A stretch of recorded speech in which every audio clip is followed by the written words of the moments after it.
The Ag Minute on This Week in Louisiana Agriculture is brought to you by your Louisiana propane dealers, fuel for our future, and by the Southeast United Dairy Industry Association, dedicated to dairy, our cows, our milk, our land.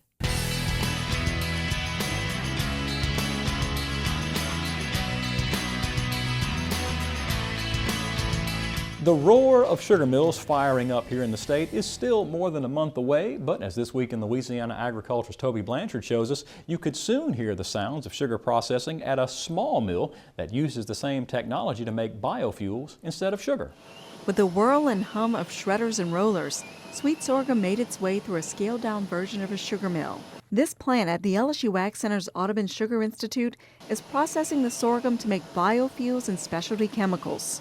We're going through the same sets of knives and shredder that you have, with sugarcane, and you're actually going through the mills just like you would actually be processing sugarcane.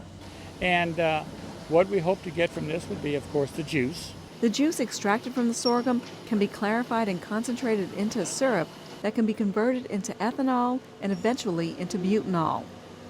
Lejean says butanol can be mixed directly with gasoline and is more attractive to the auto industry than ethanol, but producing it comes with added cost.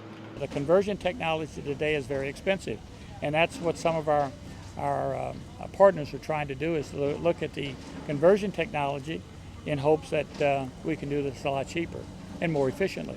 This was the third time researchers at Audubon processed sweet sorghum through the mill.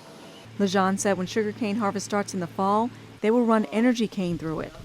Energy cane is a variety that has more biomass than sugarcane. Sweet sorghum typically does not have the concentration of sugar that sugarcane has.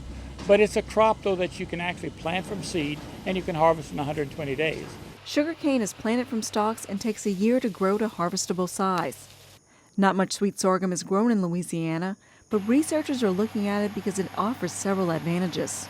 It's a crop that we call a low-input crop, or a sustainable crop. That is, it requires relatively low inputs. It can be grown on what we call marginal soils, and it can be grown in relatively droughty conditions. The mill is part of the LSU AgCenter's Sustainable Bioproducts Initiative. For This Week in Louisiana Agriculture, this is Tobie Blanchard with the LSU AgCenter. A grant from the U.S. Department of Agriculture is funding the research at the Audubon Sugar Institute. The institute is the oldest sugar research facility in the country, dating back to 1887.